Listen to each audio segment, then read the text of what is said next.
साथियों, स्वागत है आप सभी का हमारे इस नए चैनल कंटिन्यू अपडेट्स में। साथियों, उत्तर प्रदेश पुलिस कांस्टेबल भर्ती परीक्षा का आपका री एग्जाम जो है सभी शिफ्ट का कंप्लीट हो चुका है और अभी हम लेकर आए हैं जो कल आपकी 31 अगस्त को दूसरी शिफ्ट में आप में का एग्जाम हुआ था, उन सभी आंसर को एक एक करके डिस्कस करेंगे। यहाँ हम पहले हिंदी के क्वेश्चंस को देखेंगे। अगर आपने एग्जाम दिया है तो आप अपने आंसर का मिलान जरूर कर लें और आप हमें लास्ट में ज़रूर बताएं कि आपके कितने क्वेश्चन जो है सही हो रहे हैं। तो यहाँ पे 119 नंबर क्वेश्चन से आपके हिंदी के क्वेश्चन से स्टार्ट है और कई सारे सेट में जो है क्वेश्चन पेपर बनते हैं, तो आपका जो क्वेश्चन होगा वो आगे पीछे हो सकते हैं और जो ऑप्शन होते हैं वो भी आगे पीछे होते हैं, तो आप उसी हिसाब से अपना जो है आंसर का मिलान कर लीजिएगा और उम्मीद करते हैं कि आपका पेपर जो है अच्छा हुआ होगा।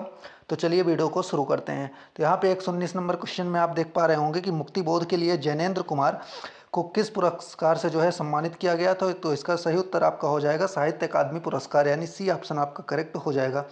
अगला क्वेश्चन है कि आपका गुरु ने प्रसन्न होकर मुझे एक मंत्र दिया। इसमें आपको जो गुरु शब्द है इसका वचन बताना है, वचन बदलना है, तो आपका हो जाएगा गुरुजन। डी ऑप्शन आपका करेक्ट हो जाएगा। अगला क्वेश्चन है आपका कि निम्नलिखित में से नाक का अनेकार्थी शब्द कौन सा है। तो आप जानते हैं कि नाक का अनेकार्थी शब्द आपका हाथी हो जाएगा। ए ऑप्शन आपका करेक्ट हो जाएगा। ऐसे आगे क्वेश्चन है कि संस्कृत में ऐसे शब्द जिन्हें हम ज्यों का त्यों में प्रयोग लाते हैं उसे हम क्या कहते हैं। तो आप सभी जानते हैं कि संस्कृत के ऐसे शब्द जो हिंदी में जो है ज्यों के त्यों प्रयोग कर लिए जाते हैं उन्हें हम तत्सम शब्द कहते हैं, यानी सी ऑप्शन आपका करेक्ट हो जाएगा।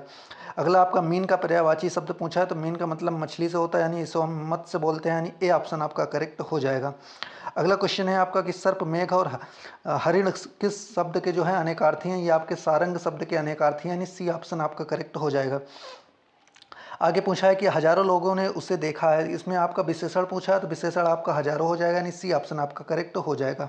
चलते हैं अगले क्वेश्चन की तरफ। 126 नंबर क्वेश्चन है आपका कि इसमें आपको उपसर्ग बताना है कि प्रत्युन्मति में कौन सा जो है उपसर्ग है। तो इसमें आपका प्रति उपसर्ग हो जाएगा, यानी डी ऑप्शन आपका यहाँ पे करेक्ट हो जाएगा। अगला क्वेश्चन है आपका कि सप्तऋषि में कौन सा समास है। इसमें आपका द्विगु समास हो जाएगा, जिसमें पहला पद जो है संख्यावाची होता है। अगला क्वेश्चन है आपका कि विशिष्ट किसका विलोम है। तो आप जानते हैं विशिष्ट का विलोम जो है सामान्य हो जाएगा, यानी बी ऑप्शन आपका करेक्ट हो जाएगा।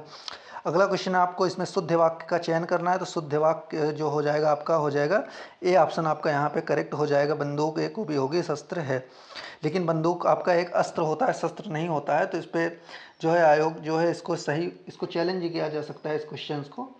तो हालांकि इसका क्या आंसर होता है वो तो हम बाद में देखने वाली बात रहेगी। अभी तो सभी क्वेश्चन का आंसर आप मिला लीजिए।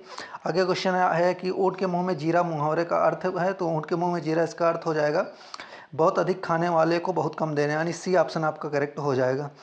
अगला क्वेश्चन है कि साहित्य अकादमी पुरस्कार प्राप्त निराला की साहित्य साधना किसकी कृति है। तो साहित्य साधना आपकी रामविलास शर्मा की, यानी सी ऑप्शन आपका करेक्ट हो जाएगा। अगला क्वेश्चन है आपका कि अघ शब्द का सम भिन्नार्थक क्या है। तो अघ शब्द का सम भिन्नार्थक आपको हो जाएगा पाप, यानी सी ऑप्शन आपका करेक्ट हो जाएगा। अगला क्वेश्चन है कि देखा गया हो क्रिया के किस पक्ष का उदाहरण है, या आपका संदिग्ध भूतकाल का उदाहरण है, यानी ए ऑप्शन आपका करेक्ट हो जाएगा। अगला क्वेश्चन है कि कौन सा शब्द स्त्रीलिंग और पुल्लिंग दोनों है। तो आपका हार शब्द जो है स्त्रीलिंग और पुल्लिंग दोनों, यानी डी ऑप्शन आपका करेक्ट हो जाता है। चलते हैं 135 नंबर क्वेश्चन की तरफ। 135 में मुहावरा दिया है खटिया सेना, यानी खटिया सेना का जो है आपका सही अर्थ बताना है। इसका अर्थ हो जाएगा आपका बीमार होना है, यानी ए ऑप्शन आपका करेक्ट हो जाएगा। अगला क्वेश्चन है आपका है कि इसमें पूछा है सकर्मक क्रिया वाला वाक्य कौन सा है। तो इसमें सतीश ने केले खरीदे, यानी बी में आपका कर्म है, यानी सकर्मक क्रिया वाला यही उदाहरण आपका सही हो जाएगा, यानी बी ऑप्शन आपका करेक्ट हो जाएगा।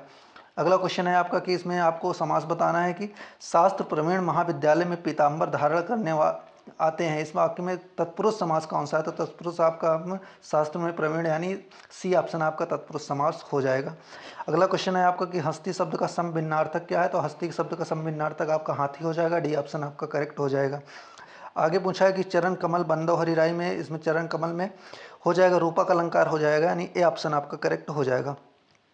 अगला क्वेश्चन है कि इसमें वाक्य के शुद्ध रूप का चयन करना है। तो आपका ए ऑप्शन जो है सही हो जाएगा, यानी बच्चे को फल काट कर खिलाओ, यानी ए ऑप्शन आपका करेक्ट हो जाएगा। अगला क्वेश्चन है आपका कि प्रत्यक्ष के द्वारा अप्रत्यक्ष का चमत्कार पूर्ण वर्णन किस अलंकार का लक्षण है। ये आपका अनुमान अलंकार का लक्षण है, यानी सी ऑप्शन आपका करेक्ट हो जाएगा। अगला क्वेश्चन है आपका कि जिसमें कोई पद प्रधान नहीं होता अन्य अर्थ प्रधान होता है, वहाँ जो है बहुब्रीहि समास होता है, यानी बी ऑप्शन आपका करेक्ट हो जाएगा।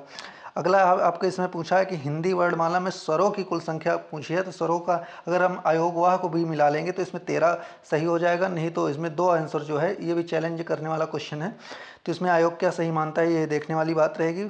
अभी हम आप जो क्वेश्चन आप आंसर कौन सा आंसर लगा के आप हमें कमेंट बॉक्स में बता सकते हैं। आगे इसमें पूछा है कि अरे जरा इधर तो आ में कौन सा जो है अव्यय है, तो इसमें जो हो जाएगा आपका विस्मयादि बोधक, यानी ए ऑप्शन आपका करेक्ट हो जाएगा। आगे आपका पूछा है कि आदि और आदि शब्द युग्म का सही अर्थ, तो आदि का अर्थ होता है आरंभ और आदि का अर्थ होता है अभ्यस्त, यानी सी ऑप्शन आपका करेक्ट हो जाएगा।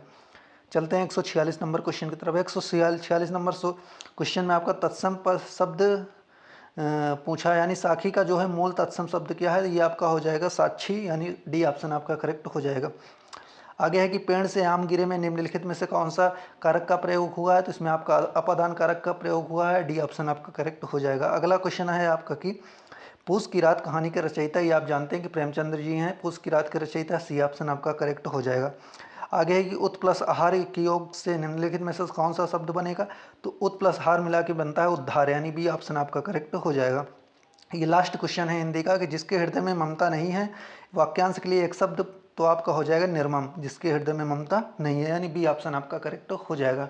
तो ये रहे हिंदी के सारे क्वेश्चंस। आपके कितने क्वेश्चन सही हो रहे हैं, आप हमें लगभग सभी क्वेश्चन जो है इजी ही थे, तो आप हमें कितने क्वेश्चन सही हो रहे हैं आपके, वो हमें कमेंट बॉक्स में ज़रूर बता सकते हैं। अगर ये क्वेश्चन पेपर का पीडीएफ आपको चाहिए तो हमारे टेलीग्राम चैनल पे आपको मिल जाएगा। टेलीग्राम चैनल का लिंक नीचे डिस्क्रिप्शन बॉक्स में दिया गया है, और कोई भी डाउट हो तो आप नीचे कमेंट सेक्शन में पूछ सकते हैं। और आप हमारे चैनल को सब्सक्राइब करके वीडियो को लाइक करके दोस्तों के साथ जरूर साझा करिए। तो मिलते हैं हम आपसे नेक्स्ट वीडियो में, तब तक के लिए नमस्कार।